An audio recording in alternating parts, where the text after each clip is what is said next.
加拿大两大党在碳税上对抗上了。自由党因为签订的巴黎气候协议，意图通过碳税将加拿大的碳排放降至2005年水准的 70%。碳税被加在了包含汽油、天然气、供暖油等大众消费品。加在汽油上的碳税直接增高了燃油价格。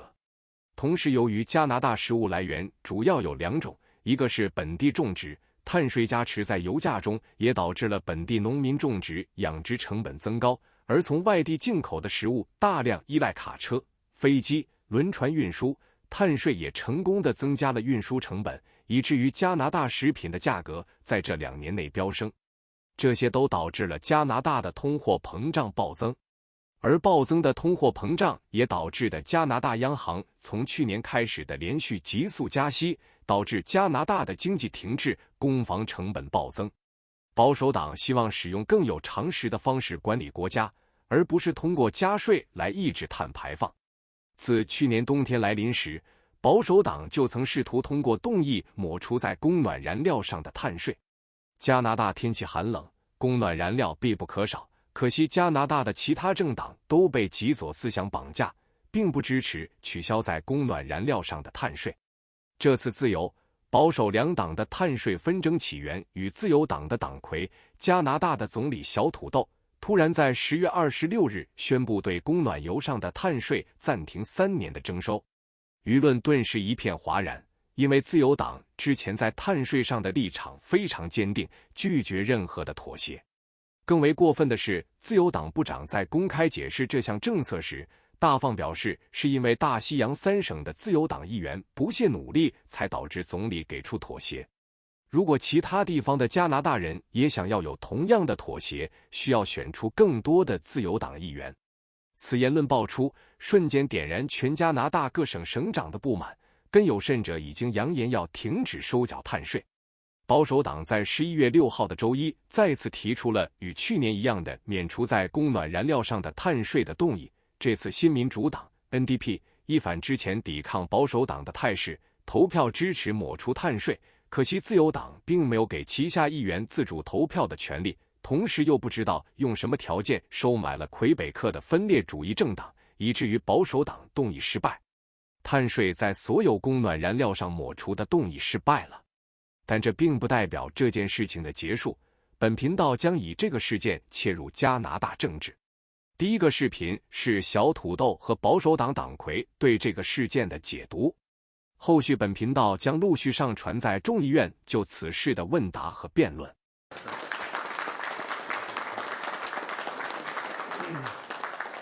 Thank you, Cody, for your words, but also for your leadership. It is an extraordinary team I have behind me, and all of you worked incredibly hard to make sure we got to this place. And Cody, your voice resonated strongly in caucus and across Atlantic Canada. So it's really great to be here today with this entire Atlantic team, who are just outstanding representatives in the region, who continue to focus on the big things that matter to people, continue to focus on being there to solve the challenges of this very challenging time in the right ways that are going to leave people better off for years and even decades to come. La réalité, c'est qu'il y a des gens qui ont de la difficulté à payer leurs factures présentement et qui vivent énormément de pression, pas juste en Atlantique, mais à travers le pays. On a déjà pris bien des mesures pour aider les Canadiens à joindre les deux bouts, y compris le remboursement pour l'épicerie et les services de garde d'enfants à 10 $ par jour. Bien, aujourd'hui, on prend des nouvelles mesures pour s'assurer que notre engagement à protéger notre environnement continue à être mis en œuvre d'une manière qui profite aux gens des provinces de l'Atlantique et des régions rurales à travers le pays. Let me first talk a bit about the price on pollution. Economists and experts around the world have long known that putting a price on carbon emissions is the best way to drive down those emissions that cause climate change. It's the cheapest, most efficient, and most impactful way. And it's working.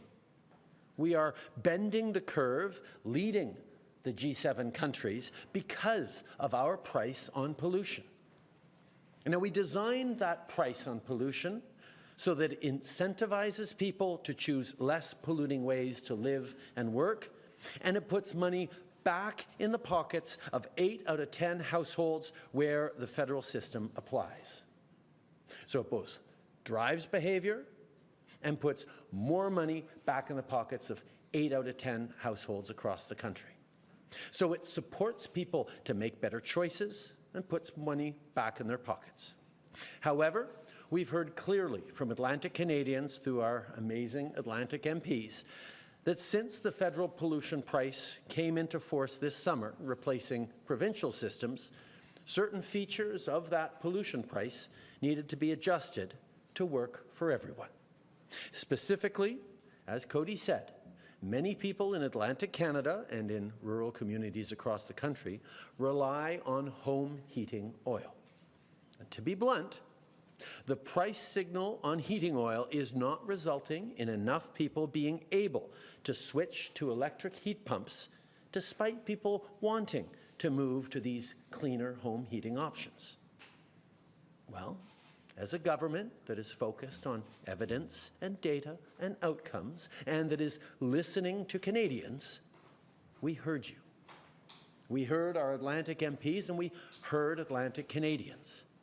We heard it through conversations at the door, conversations with other orders of government, concerns, even as people were concerned about the need to continue to fight climate change, concerns about our abilities to continue to support our families and make it through winters, and concerns that even though people wanted to do the right thing, they weren't necessarily given the option or the ability to do it.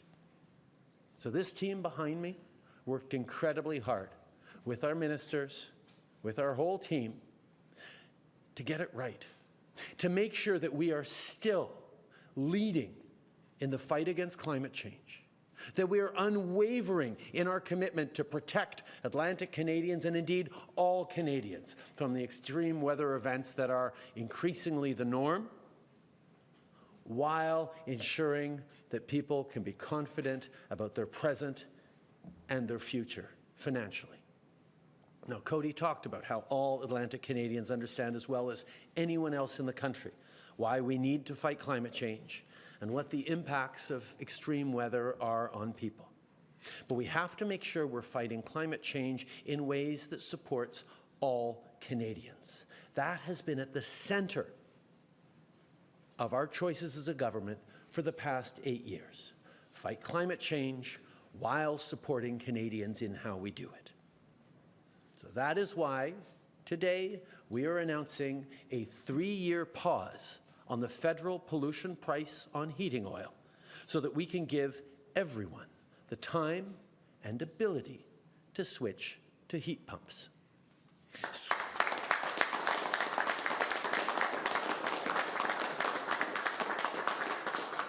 Now, switching to an electric heat pump from oil heating, which is very vulnerable to volatile global market prices, can save people a lot of money. In fact, it can mean as much as thousands of dollars a year less spent on energy bills. So the second part of our announcement today is that, piloting in the Atlantic, we're working with provinces to install a free heat pump for people who are making at or below median household income.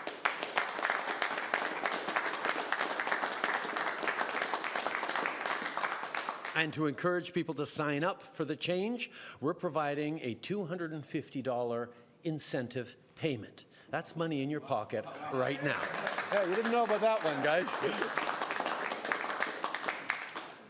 And for everyone else, we've got an enhanced program that will deliver heat pumps up front to be paid off with the savings you'll be getting over the coming years. We are switching to heat pumps off home heating oil as a region in Atlantic Canada and as a country.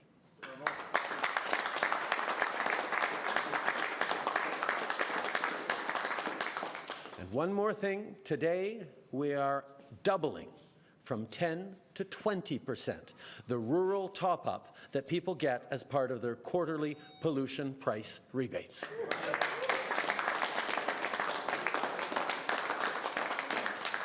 Because if you live in a rural community, you don't have the same options that people who live in cities do.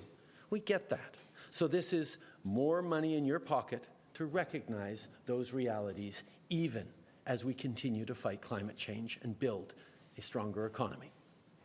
L'annonce d'aujourd'hui couvre une série de mesures qui incluent de doubler le supplément pour les résidents des régions rurales dans le cadre des remises trimestrielles pour la tarification de la pollution.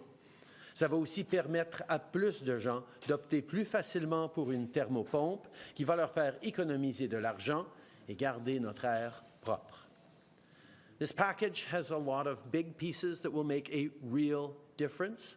And the bottom line is this. Life is tough for many people right now. And it can be tough in different ways, depending on whether you live in the Atlantic or in rural Ontario or in a big city like Montreal or Calgary. I hear that. This team hears that. We'll always have your back. By investing in you, by putting more money in your pocket, and by finding the right solutions that not only make life more affordable, but keep a strong, healthy future for everyone. Canada is the best country in the world. Let's keep working to make it even better. Why wait until now to do this? I think this is an important moment where we're adjusting policies so that they have the right outcome. We are doubling down on our fight against climate change and keeping true to the principles that we are supporting Canadians while we fight climate change. We recognize that for many people, particularly in Atlantic Canada, where the proportion of home heating oil is higher than elsewhere across the country, regardless of the price signal, they were unable to make the switch to heat pumps, for example. So we decided to take a slightly different tack of suspending the price on pollution on home heating oil for 3 years while we ensure that everyone can get access to a heat pump and get it installed. Free, working with the provinces for people on the below the median income scale, and upfront with an interest-free loan to pay it back with the savings they're going to make on electricity for higher income people. This is a program that continues to push what we need, which is to reduce our emissions and to support families as we do it. It's a program that took a lot of hard work and a lot of discussions in terms of getting it right, but the various elements that we're announcing today, I know are going to be extremely well received by people across Atlantic Canada. Does part of this, though, not impact your efforts to lower emissions, and can you still achieve your environmental targets?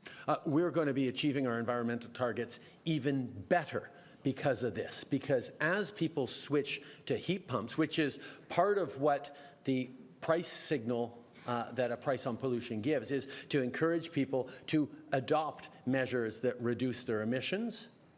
On the reality of people with home heating oil in Atlantic Canada specifically, the price signal was not enabling them, not sufficient to have them make the investment necessary. So with this decision we've taken to work with the provinces to deliver free heat pumps to families making at or below the median income, and make sure that families making more than that have access to heat pumps up front, to be paid off with a zero-interest loan based on the savings they're going to make over years.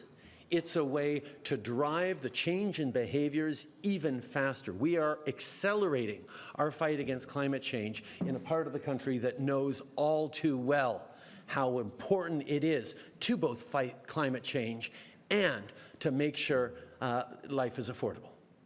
Hi, Prime Minister Sarah here, CBC. By granting an exemption to the carbon tax, are you undermining your own policy here?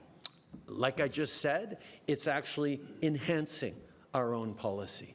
This is about accelerating the adoption of heat pumps. What we heard very clearly from Atlantic Canadians over the past months was the pricing signal on home heating oil was not in itself sufficient to be able to transition, to be able to have people say, okay, it's worth it for me to invest in a home heat pump. In the conversations we had with people, we realized that that's what we want. As we're getting off coal, as we're electrifying our grids across the country, as we're looking to reduce our emissions, we know the solution. Heat pumps are a massive, clear solution to fighting climate change and to creating more affordability for families across the country. But Atlantic Canadians in particular were unable, many of them were unable to make that switch. So we are bringing in a program that gives a free heat pump installed to families making at or below the median income, with an extra incentive for them to sign up to the program of $250, and delivering a program for higher income people across the country who want to install a heat pump for no cash up front, and to be able to pay it off over the coming years with the savings they're going to make. So the point of our fight against climate change, the point of our price on pollution and all the measures we put forward, is to get people to change behaviors in ways that are affordable to them, that are going to save them money and leave them better off. And that's exactly what this announcement does. You're making an exemption here. How can Canadians who support your policies be sure you're not going to make exemptions again? Oh, as we said, the upfront costs of home heating oil, of heat pumps, is a significant impediment that the pricing signal was not sufficient to drive the change in behaviors that many people wanted to make. I spoke with many Atlantic Canadians who'd love to have a heat pump, but simply couldn't outlay the $20,000 required. Even with an existing $10,000 program, it wasn't enough to get them to change the behavior.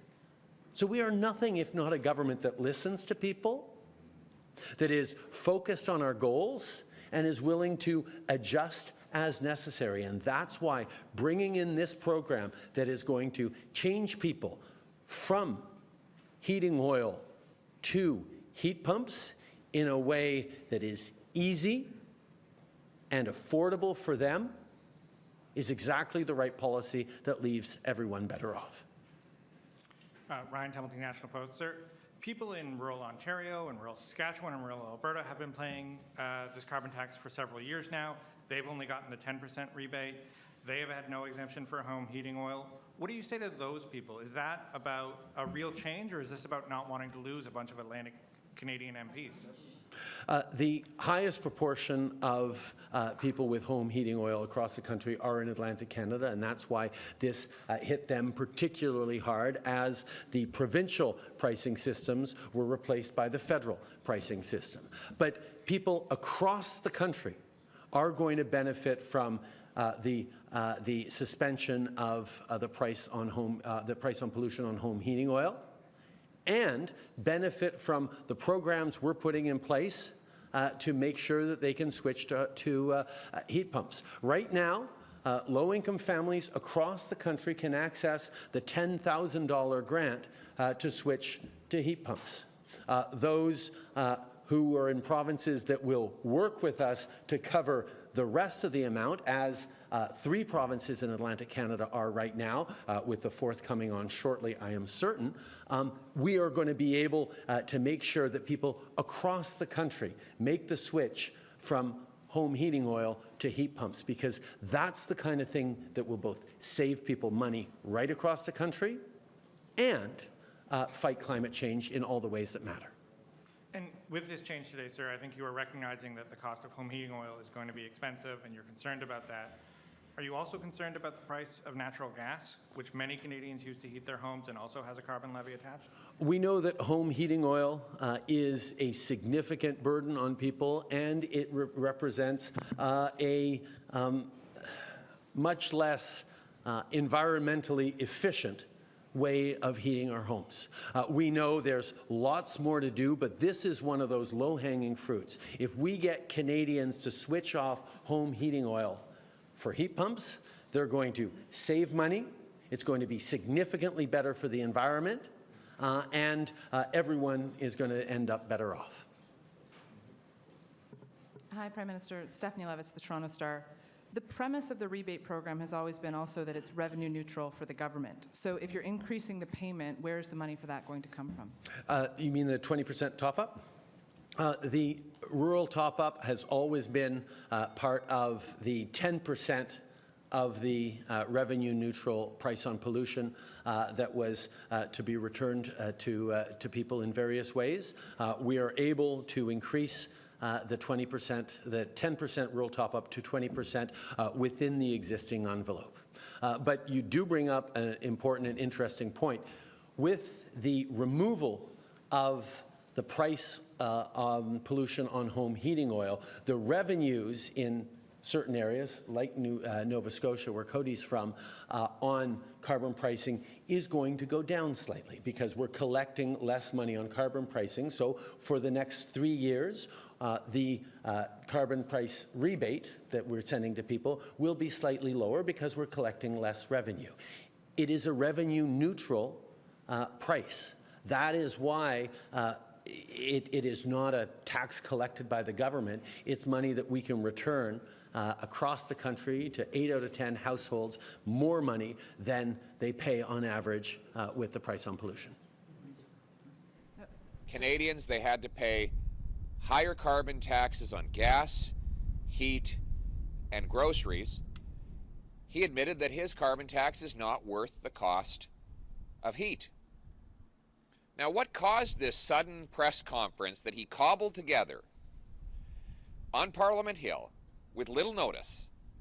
Was it because he was concerned at the 78% increase in food bank use under his watch? No. Was it because he worried that 1.9 million visits had to happen to in a single month to food banks because Canadians could not feed themselves after 8 years of his leadership? No. Was it because he's worried that scurvy is making a comeback after 8 years of his government's taxes and inflationary policies? No, that didn't worry him either. It was because he was worried that he doubled the cost of housing, or that these homeless encampments are becoming common right across the country. That wasn't his concern either. What caused Justin Trudeau to freak out yesterday and hold a sudden press conference to announce that he was going to pause the carbon tax on home heating oil?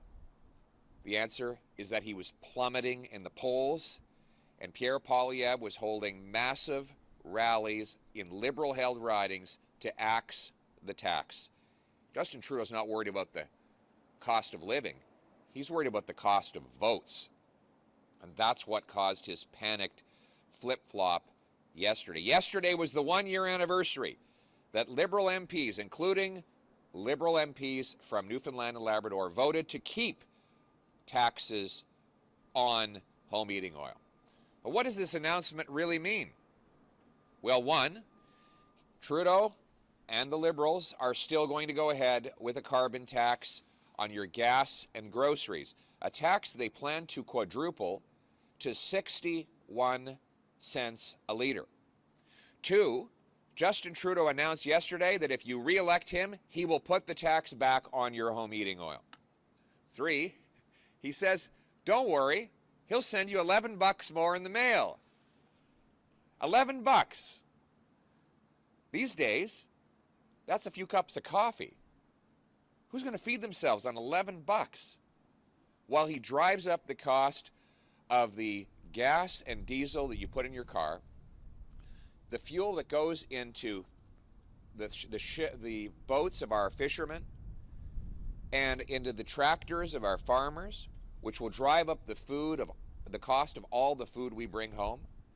That's what you're voting for if you keep Justin Trudeau or the local Atlantic Canadian Liberals elected. A 61 cents a liter carbon tax that will force our seniors to cut back on meals and go hungry. It'll mean more malnutrition. It'll mean hundreds of thousands more Canadians jamming into food banks, lineups at food banks, they look like bread lines from the Great Depression after 8 years of Justin Trudeau. But he's not done yet. So my message to Atlantic Canadians and all Canadians, don't be fooled by Justin Trudeau's latest panic maneuver. He still plans to hit you with a 61 cent a litre carbon tax, and every single Liberal MP is responsible for making that tax apply. And finally, what about all the other Canadians who don't use home heating oil but use gas?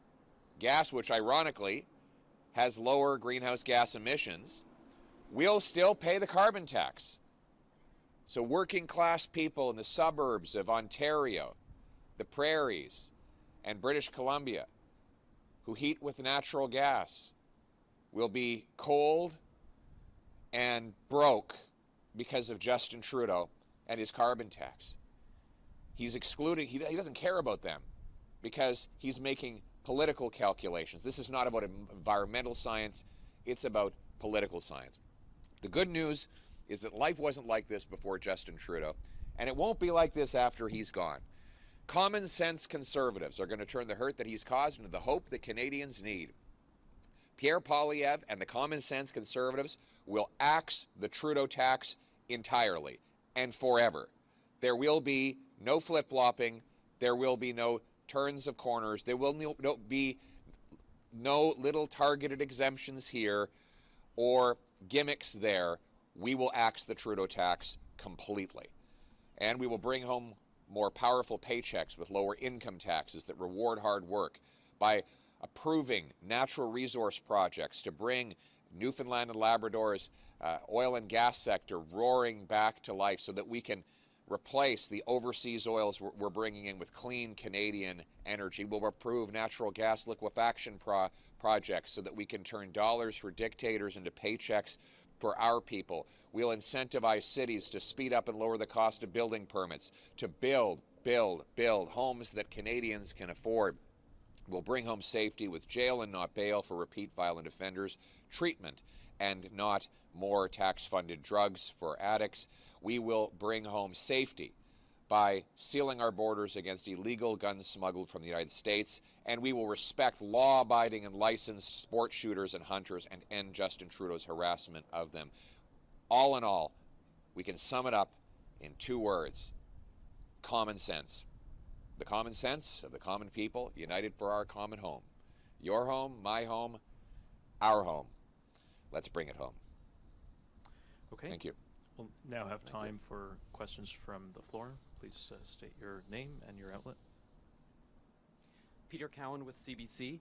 I want to ask you about your plan for addressing climate change. You said technology, not taxes. Does this mean larger subsidies than already exist for clean energy and technology? And would you leave in place any regulations currently there meant to curtail greenhouse gas emissions? Thank you very much for your question. We're going to green light green projects. Right now, the biggest obstacle to clean energy is government gatekeepers. It takes 25 years to get a mine approved. That's why we don't mine lithium for electric cars' batteries. We import that refined lithium from China where they burn coal to produce it. I would quickly green light lithium mines. I would compress the timelines to assess the safety of small modular nuclear reactors so that we can power our grid with clean, green, emissions-free nuclear. I would remove the duplication so that Quebec can more quickly build its hydroelectric dams to double emissions-free hydroelectricity production in that province so that we can power the green economy of the future. I would green light tidal wave power like the kind Trudeau killed off the coast of Nova Scotia. I would incentivize and approve carbon capture and storage projects in Western Canada so that we can bring down the emissions and have the lowest emitting barrel of oil that comes out of the ground. I would green light natural gas liquefaction projects that will be the lowest emitting anywhere on Earth, using clean hydroelectricity and cold weather to liquefy the gas, and the short shipping distances to send it to Asia and shut down dirty coal-fired Asian coal-fire plants, and replace it with clean Canadian gas, and send it to Europe so that we can break European dependence on Putin and Qatar and turn dollars for dictators into paychecks for our people. Thank you. Okay, next question. Hi, Cameron Kilfoy with The Telegram. Even with the changes announced by Trudeau yesterday, I'm curious how this impacts those in NL. Is it enough to help? No. This is a tiny gimmick. First of all, Newfoundlanders and Labradorians should know that Trudeau still plans to bring in a 61 cent a litre carbon tax on your gas and your diesel. 2, they should know he will continue to tax the fuel of the fishermen and farmers who produce our food and the truckers who ship the food, which is a tax on all the food. It is going to be a very high tax on the rural and remote communities. I was in Yukon. The grocer in Whitehorse said that he paid more in fuel charges to ship the food from Edmonton than he did for the food itself. So this is a Trudeau tax on food, on gas, and if he's reelected, it will be a tax on your heat. Remember, he's saying if he gets reelected in the next election, a year later, he will put the tax back on home heating oil. So this is a scam designed to trick oil heating households into voting for him one more time before he can hit them with his big tax hike.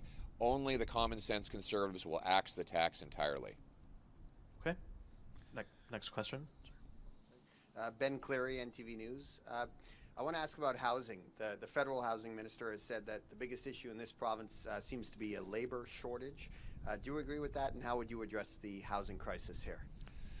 Well, that didn't seem to cause a problem when I was housing minister, and rent was half, mortgage payments were half, down payments were half of what we pay now.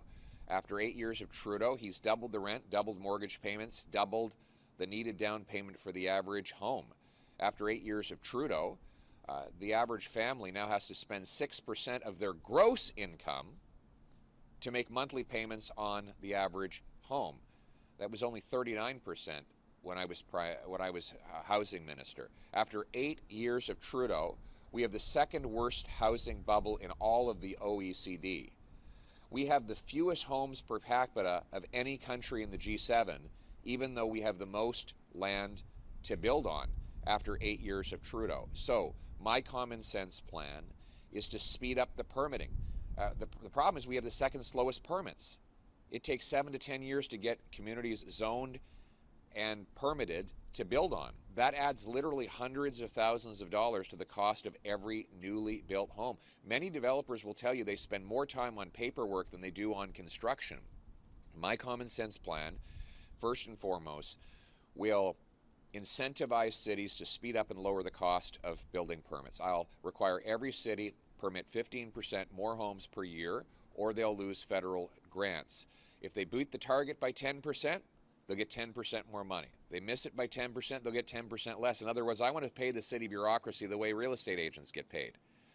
They get paid on volume of sales. I want to pay the cities based on the volume of housing completions.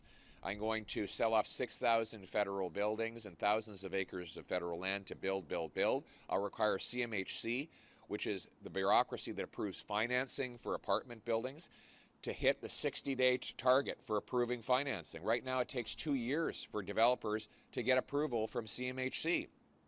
I will cut the executive pay of CMHC by 50% if they don't get the average approval time down to 60 days. And if they still haven't done that by a year, I'll fire them all. We're going to have fast approval of financing for apartments.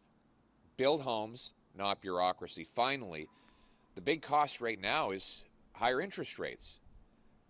Interest rates have gone up faster under Justin Trudeau than at any time in monetary history. Why? Because of $500 billion of inflationary deficits that bid up the goods we buy and the interest we pay. We must cap spending and cut waste to balance the budget and bring home lower mortgage rates. Thank you. Okay, next question. Hi there, I'm Sarah Smelly. I'm with the Canadian Press. Given concerns that you and others have voiced over pro-Palestinian rallies, demonstrations that some argue have amounted to support for Hamas, if you form the next government, would you introduce laws that were in place under the Harper government that criminalize the advocacy or promotion of terrorism offenses? So we would, let's distinguish. People can protest any cause they want. They can state any opinion they choose. And that will not change when I'm Prime Minister. I am running for Prime Minister to make Canada the freest nation on earth. So people are free to disagree with me on the Middle East or anything else. I have condemned people with my words, not with any proposed censorship, who have glorified the genocidal attacks by Hamas on Israeli civilians, which was the worst attack on Jews since the Holocaust. We have already a criminal prohibition on providing material support to listed terrorist organizations like Hamas. That should be enforced. If you donate, raise money, coordinate, recruit for Hamas, it is already a crime, and you should be arrested and prosecuted if you do that. At the same time, people are free to express any opinion they want, even when I find those opinions appalling. Finally, I don't agree with you conflating Palestinians with Hamas. They're completely different. The Palestinian people are not responsible for the evil of Hamas. Hamas is a terrorist dictatorship. It poses itself on Palestinians.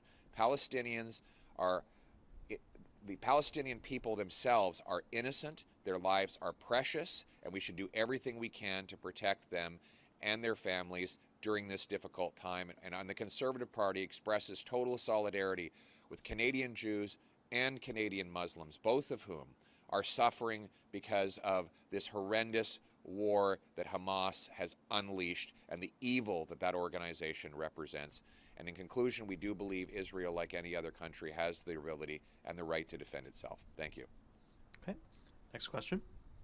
Andrew Robinson, allnewfoundlandlabrador.com. Regarding the recent Supreme Court decision that struck down most of the Impact Assessment Act, I was wondering what you might suggest the federal government should look at in terms of bringing anything to replace it.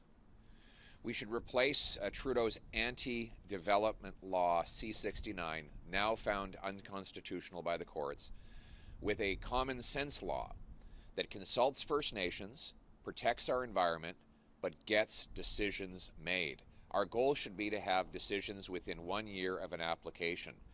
That way we can unleash the production of Canadian resources and do it in the most environmentally responsible way.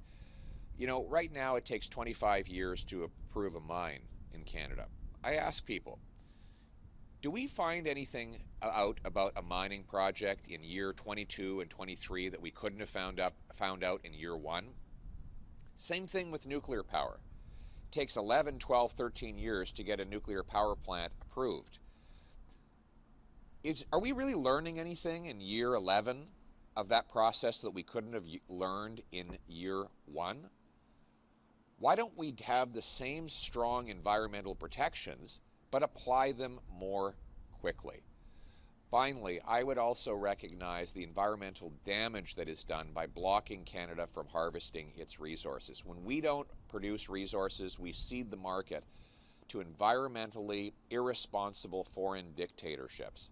A common sense conservative government led by Pierre Poilievre will greenlight Canada's natural resource projects so that we can bring home powerful paychecks to our people. Okay, thank you. Next question. Brian Callahan with VOCM News. You've mentioned the green lighting and expediting potential power projects. In the same vein, we've just had a recent massive wind project on the west coast of Newfoundland. The Federal Assessment Agency chose not to review it. People there are worried about the environmental impacts. Are you, unknown with this new industry, are you concerned about those potential environmental impacts if you're speeding up and expediting the environmental assessment process? I don't think the problem is speed. I think the problem is we need to have the best science, the best information, and a careful, meticulous review, but we have to do them quickly. There's no reason why we can't apply the science and the data in 6 months or a year rather than 7 or 8 years. We need more power right across Canada. We need more affordable energy, and that means approving projects that are good. I can't comment on every single project in the country. I'd be happy to look into the one you mentioned in particular, but my overall approach will be to deliver quick decisions to green-light green projects so that we can supply our grid with emissions-free power that is affordable to consumers.